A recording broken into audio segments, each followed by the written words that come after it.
नमस्कार दोस्तों, मैं आज आप लोगों के सामने एक बहुत अहम बात करने वाला हूँ, बहुत इम्पोर्टेंट बात करने वाला हूँ। जैसे कि आप सब लोग जानते हो कि यदि भारत में कोई बिज़नेस करनी है, इंडिया में कोई बिज़नेस करनी है, तो किसी न किसी फॉर्म में आपको आना पड़ेगा। इसका मतलब है कि किसी न किसी एंटिटी को क्रिएट करना पड़ेगा, चाहे वो प्रोप्राइटरी फॉर्म हो, चाहे वो पार्टनरशिप फॉर्म हो, या फिर कंपनी LLP हो। अभी आपको ये समझना ज़रूरी है कि प्रोप्राइटरी फॉर्म क्या होती है। प्रोप्राइटरी फॉर्म एक एकल कंपनी होती है। इसका मतलब है कि आप अकेले इंडिविजुअल पैन कार्ड के ऊपर जो कंपनी रजिस्टर करेंगे उसको हम कंपनी बोलते हैं, उसको हम प्रोप्राइटरी फॉर्म बोलते हैं। तो कंपनी बोलना एक गलत शब्द होगा, इसलिए आप उसको प्रोप्राइटरी फॉर्म बोल सकते हैं। प्रोप्राइटरी फॉर्म में आपका सिंपल पैन कार्ड यूज़ होता है। उसके आधार पर आपका उद्यम रजिस्ट्रेशन है, शॉप लाइसेंस है। जिस आप स्टेट में रहते हैं, जिस स्टेट का shop and establishment act applicable होता है, उस पर्टिकुलर स्टेट का आपको शॉप एक्ट लेना पड़ेगा। यदि फूड से रिलेटेड कोई बिजनेस है तो फूड लाइसेंस आपको लेना पड़ेगा। उसमें भी वैरायटी होती है कि आपको स्टेट का लेना है, सेंटर का लेना है, कि आपको एक जनरल रजिस्ट्रेशन कराना है। ठीक है। अच्छा, दूसरा होता है आपका पार्टनरशिप फॉर्म। पार्टनरशिप फॉर्म यदि एक से ज़्यादा है तो पार्टनरशिप, ये सिंपल क्वेश्चन है। यदि एक से ज़्यादा हम लोग साथ में कोई बिजनेस करना चाहते हैं तो उस केस में आप पार्टनरशिप फॉर्म को ले सकते हैं। अच्छा, पार्टनरशिप फॉर्म क्या कोई उसकी गवर्नमेंट के कोई एक्ट है, रूल है जिसके अंदर वो रजिस्टर होता है? क्या प्रोप्राइटरी का भी ऐसे कोई रूल है, एक्ट है? ये भी आपको समझना ज़रूरी है। कोई भी हम बिजनेस शुरू करते हैं तो उसका लीगल कंप्लायंस, लीगल रजिस्ट्रेशन, ये सब जानना बहुत ज़रूरी है। उसके लीगल फ़ायदे क्या हैं? आप रजिस्ट्रेशन कराते हैं तो क्या फ़ायदे हैं, रजिस्ट्रेशन नहीं कराते हैं तो क्या फ़ायदे हैं, कंपनी बनाते हैं तो उसके क्या फ़ायदे हैं, गवर्नमेंट से क्या फ़ायदा मिलता है, बैंक से क्या फ़ायदा मिलता है, इनकम टैक्स डिपार्टमेंट से क्या फ़ायदा मिलता है। ठीक है। ये सब बातों को आपको नोट करके ही अपनी एंटिटी बनानी है। इस लाइन में मैं 2014 से प्रैक्टिस कर रहा हूँ।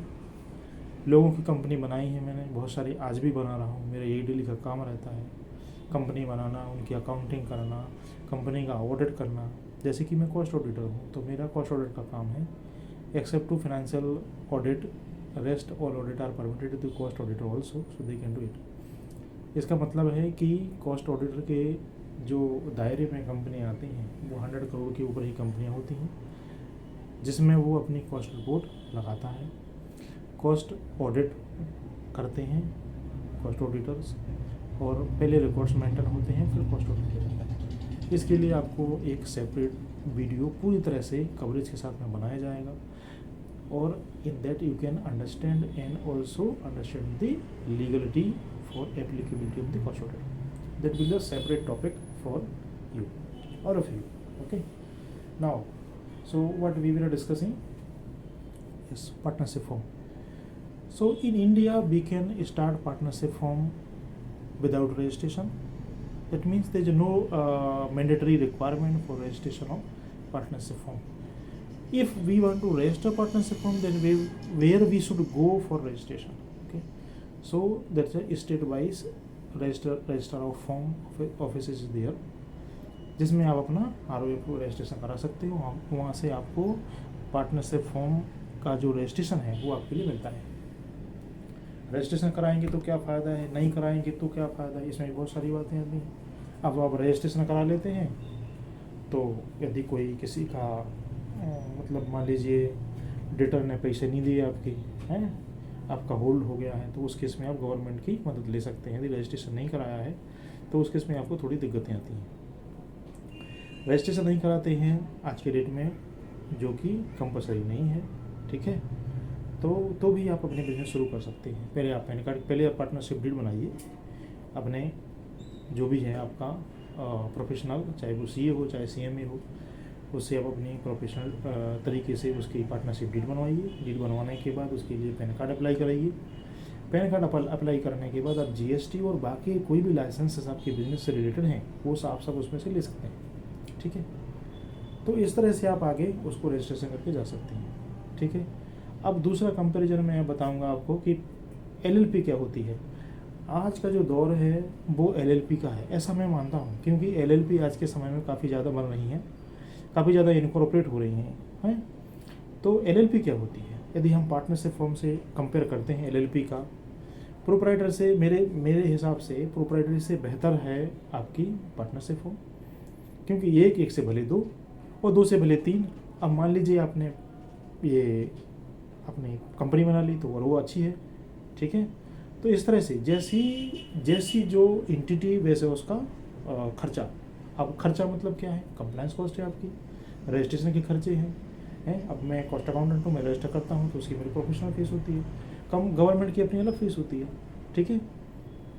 गवर्नमेंट अपनी अलग फीस चार्ज करती है, तो वो गवर्नमेंट उसको हम पे करते हैं, गवर्नमेंट को पे करते हैं। उसकी फ़ीस बाकायदा जो भी आती है रूल के हिसाब से, कंपनीज एक्ट 2014 है, उसका रजिस्ट्रेशन एंड फीस रूल्स है, उसके हिसाब से जो उसकी फ़ीस आती है वो ऑटोमेटिकली एमसी पोर्टल पे जनरेट होती है, वहाँ से हम पे करते हैं और फिर रजिस्ट्रेशन होता है। उसका प्रोसेस अलग है, उसके फॉर्म अलग है, ठीक है। तो मेरा सबसे बड़ा कंसेप्ट ये है कि मैं कंपैरिजन बताना चाहता हूँ आपको, जिसमें आप डिसाइड कर सकें कि भाई मुझे भारत में यदि कोई बिजनेस करनी है तो मैं किस फॉर्म में आऊँ, किस तरह से करूँ, है। मैंने लोगों को देखा है वो इसी में कन्फ्यूज रहते हैं, भाई मैं प्रोप्राइटरी बनाऊँ, पार्टनरशिप फॉर्म बनाऊँ, एलएलपी बनाऊँ, कंपनी बनाऊँ। कभी उनको प्रोप्राइटरी बनाना है, वो आ जाते हैं मेरे पास, आते हैं क्वेश्चन लेके कि सर मुझे तो एलएलपी बनानी है। अरे उसमें डिसाइड करो, आप सोचो कि आपका बिजनेस का मॉडल क्या है, बिजनेस का मॉडल क्या है। क्या आप उसमें प्रोडक्शन करना चाहते हैं, सर्विस प्रोवाइड करना चाहते हैं कि ट्रेडिंग करना चाहते हैं, ठीक है। आपका टर्नओवर क्या होने वाला है, कितना आप इन्वेस्टमेंट करने वाले, बहुत सारे क्वेश्चन होते हैं। आप मेरे साथ आएंगे, बैठेंगे, डिस्कस करेंगे, तो इन सब क्वेश्चनों के आंसर और किस तरह से इन क्वेश्चनों के आंसर के जो फॉर्म है वो तैयार करने हैं, मैं आपको पूरा का पूरा डिटेल में समझा सकता हूँ, बताऊँगा मैं आपके लिए, ठीक है। तो अभी मान लीजिए जैसे कि पार्टनरशिप फॉर्म है आपकी, इसमें कंपलसरी रजिस्ट्रेशन नहीं है, लेकिन एलएलपी में कंपलसरी रजिस्ट्रेशन है, प्रोप्राइटरी में कंपलसरी रजिस्ट्रेशन नहीं है, ठीक है। लेकिन उद्यम रजिस्ट्रेशन आपको आज की डेट में कंपलसरी है, क्योंकि किसी बैंक में करंट अकाउंट ओपन करने जाएंगे तो आपको मिनिमम 2 रजिस्ट्रेशन लगते हैं, चाहे एक स्टेट का हो, एक सेंट्रल का हो। मान लीजिए आपने उद्यम रजिस्ट्रेशन ले लिया, that belongs to central licence, okay. Another is your GST registration, central licence. फिर आपका शॉप लाइसेंस यदि आपने ले लिया तो आपके 3 लाइसेंस हो जाते हैं, स्टेट का भी है और 2 सेंट्रल के भी हैं। तो आप रजिस्ट्रेशन के लिए, bank account, current account open करने के लिए आप बाकायदा एलिजिबल हो जाते हैं, ठीक है। ठीक है, तो ये रजिस्ट्रेशन की बात हो गई। तो पार्टनरशिप फॉर्म का तो ऑप्शनल है, लेकिन एलएलपी का मैंडेटरी है, ठीक है। और इसमें जो पार्टनरशिप फॉर्म है उसमें अनलिमिटेड लायबिलिटी होती है, इसके अंदर लिमिटेड लायबिलिटी होती है, ठीक है। ये आपको ध्यान देना है, ठीक है। और कंप्लायंस की बात देखें तो कंप्लायंस एलएलपी में काफ़ी ज़्यादा होते हैं, मॉडरेट ये मान सकते हैं। यदि मैं कंपेयर करूँ प्रोप्राइटरी से पार्टनरशिप फॉर्म को और पार्टनरशिप फॉर्म जो एलएलपी और एलएलपी को कंपनी से, तो आप देखेंगे कि कंपनी में ज़्यादा है, उससे थोड़े कम आपके एलएलपी में है, उससे थोड़े कम आपके पार्टनरशिप फॉर्म में है, उससे थोड़े कम प्रोप्राइटरी फॉर्म में। इस तरह से आप इसको समझ सकते हैं। तो यदि ये डिसीजन लिया जाए कि भाई हाँ मुझे भी बिज़नेस शुरू करनी है और किस तरह की बिज़नेस शुरू करूँ, कौन से फॉर्म में आकर के करूँ, तो ये मैं मानता हूँ यदि आप एक से भले 2 हैं, 3 हैं, 4 हैं, जो भी हैं, पार्टनरशिप फॉर्म में 2 से ज़्यादा चाहिए तो उसमें जा सकते हैं आप। इसी तरह से एलएलपी में जा सकते हैं, कंपनी में जा सकते हैं। और यदि आप अकेले हैं तो आप सबसे पहले प्रोप्राइटरी शुरू कीजिए, प्रोप्राइटरी को थोड़ा समय चलने दीजिए, बाद में उसको पार्टनर लेकर आइए। या फिर आपको प्रोप्राइटरी बनाए तो उसके अलग तरीके कि भाई प्रोप्राइटरी बना ली, बाद में ओपीसी प्राइवेट लिमिटेड बना ली, और किसी को साथ में लेकर आपको आना है तो आओ, नहीं तो ओपीसी सिंगल पर्सन के लिए भी आप प्राइवेट लिमिटेड बना सकते हैं। आज की जो हमारी सरकार है वो हमको मदद कर रही है कि भाई आप बिज़नेस करो, ना कि सैलरी के पीछे भागो कि हमको सैलरी चाहिए, हमको नौकरी करनी है। अरे गवर्नमेंट इतने आसान तरीके से लाइसेंस दे रही है, लोन उपलब्ध करा रही है, तो हमको समझना चाहिए गवर्नमेंट की नीति जो है उसका मोटिव क्या है, उसके पीछे भागना चाहिए और उस तरीके से उसको रजिस्ट्रेशन के लिए हमको आगे बढ़ना चाहिए। मॉडल तैयार करना चाहिए भाई कि ये मेरा मॉडल है, ये मेरा बिजनेस मॉडल है। जिस चीज़ में आपको इंटरेस्ट है उस चीज़ को समझिए, उस चीज़ में एक्सपर्ट बनिए और उस तरीके से आप बिज़नेस करना शुरू कीजिए। बिजनेस में कोई भी, कहीं भी, किसी भी तरीके की समस्या आती है, आप मुझे कॉल कर सकते हैं। मेरे चैनल को सब्सक्राइब और फॉलो कीजिए, वहाँ पे अपने कमेंट डालिए। कभी भी आपके कमेंट खाली नहीं जाएंगे, उसके आंसर मिलेंगे आपको, ठीक है। CMA बिजनेस गुरु की मेरी जो कि मेल आईडी है वो आपको मिल जाएगी। ठीक है, मेरा मोबाइल नंबर है 9987184558। इस नंबर पे आप मुझे कॉल कर सकते हैं। मेरे ऑफिस का नंबर है 9967474939। तो ये मेरे दो, एक ऑफिस का नंबर हो गया, एक मेरा पर्सनल नंबर हो गया, बाकी मेल आईडी है। आपको ये सारा का सारा डिटेल जो भी है आपको मेरे चैनल में मिल जाएगा। आप वहाँ से सब्सक्राइब कीजिए, मुझसे पूछिए। क्वेश्चन पूछना बुरा नहीं है, क्वेश्चन पूछिए ताकि आपको आगे किसी से ना पूछना पड़े, क्योंकि आप सही रास्ते पर जा रहे हैं। बिजनेस करना ही एक बहुत अच्छा डिसीजन है। आज से जब मैंने बिजनेस की थी, मैं बहुत छोटी, मैं डिग्री किया, बाद में मैं कंपनी में जॉब भी किया हूँ, कॉस्ट कंट्रोल की हैसियत से वहाँ पर रहा हूँ।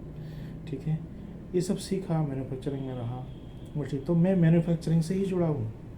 मैं ये समझता हूँ कि मैन्युफैक्चरिंग है, प्रोड्यूस है, जो जनरेट कर सकता है, जो कुछ जन्म ले सकता है, चाहे वो एग्रीकल्चर से हो, चाहे आपका मशीन से हो, चाहे आपकी सर्विस हो, तो उसकी ज़्यादा अहमियत है। ठीक है, तो बिज़नेस को समझिए, अपने कंसेप्ट को समझिए और अपनी इच्छा, आपकी इच्छा क्या है, किस में आप एक्सप्लोर कर सकते हैं, in which business you can give your best. Okay, so decide that, just write down the points. Okay, कि हाँ भाई ये मेरे पॉइंट हैं, यहाँ पे मैं एक्सपर्ट हूँ, ये मेरी ड्रॉबैक है, मतलब ये मेरी खामियाँ हैं। ठीक है, ये मेरी अच्छाई है, ये मैं काम अच्छी तरह से कर सकता हूँ, मैं कस्टमर का फीडबैक ले सकता हूँ, कस्टमर से मिल सकता हूँ। ठीक है, और मैं ये बिज़नेस प्रॉपर तरीके से कर सकता हूँ। इसमें मैं बजटिंग बना सकता हूँ, इसकी बजट कर सकता हूँ, मुझे मालूम है कि मटेरियल कहाँ मिलता है। ठीक है, इसका प्रोडक्ट मैं कैसे सेल कर सकता हूँ। ये सब चीज़ें आप पहले समझिए। कोई भी छोटा सा बिजनेस यदि आपको शुरू करना है, इवन आपको ट्रेडिंग शुरू करना है, तो उसके बारे में आपको समझना पड़ेगा कि भाई हाँ ये ट्रेनिंग है। कई लोग मेरे पास आते हैं, बोलते हैं सर मुझे बिज़नेस करना है। जब मैं पूछता हूँ भाई आपको ये नॉलेज है क्या, कहाँ से आपने नॉलेज गेन किया, कुछ आपके पास सर्टिफिकेट है, कोई प्रूफ है? तो वो बोलते हैं नहीं सर, मैं तो, मेरी इच्छा आती है कि मैं ऐसा कर सकता हूँ। मैंने बोला नहीं भाई, ऐसा नहीं होता है। आपको पहले समझना पड़ेगा कि हाँ ये मेरा कैलिबर है। ठीक है, कैलिबर कि मैं ये काम कर सकता हूँ, बहुत अच्छी तरह से कर सकता हूँ। ऐसा नहीं हो कि आप एक सर्विस प्रोवाइडर हो और जाके मैन्युफैक्चरर में चले जाओ, मैन्युफैक्चरर हो आप सर्विस प्रोवाइडर में चले जाओ। ऐसा नहीं, आपका जो बेस है उस बेस को अपर बनाइए, हैं, हाँ, ना कि वैरायटी में जाइए। एक वैरायटी रेडी कर लीजिए आप, एक आपका जो बिज़नेस है, मैंने बिज़नेस उसको रेडी कर लीजिए, बाद में उसको एक्सपांड कीजिए। विंग्स बने, जैसे जिस तरह से हमारा एक पौधा होता है, उस पौधे में बहुत सारे शाखाएँ उसकी बनती हैं, लेकिन पहले तो तना होता है। तने को तो खड़ा कीजिए, तने को मजबूत तो कीजिए, उसकी जड़ें जमने दीजिए, धरती में जड़ें जम जाएंगी। जब वो मजबूत हो जाएगा, धीरे धीरे उसकी शाखाएँ होंगी, धीरे धीरे उसके फ्रूट्स आएंगे, फल आएंगे, वो फल आपको मिलेंगे, आप खाएंगे, आपके बच्चे भी खाएंगे। ये बिजनेस है। बिजनेस हमेशा ग्रो होती है, बशर्ते कि आपने बहुत हार्ड वर्क से, अपनी मेहनत से उसको बनाया है।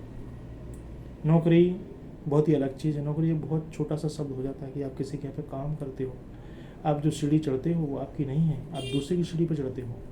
तो मैं तो ये एज अ CMA, मैं I always advise to everyone, okay, my bottom of heart, okay, start your business as early as you will start business, as early as you will reach upon the height. Okay, so all these are the things where you have to decide. Okay, and I am always with you to help you anymore. चाहे वो registration हो, चाहे practical mentoring हो आपके लिए, machinery से related कोई समस्या है।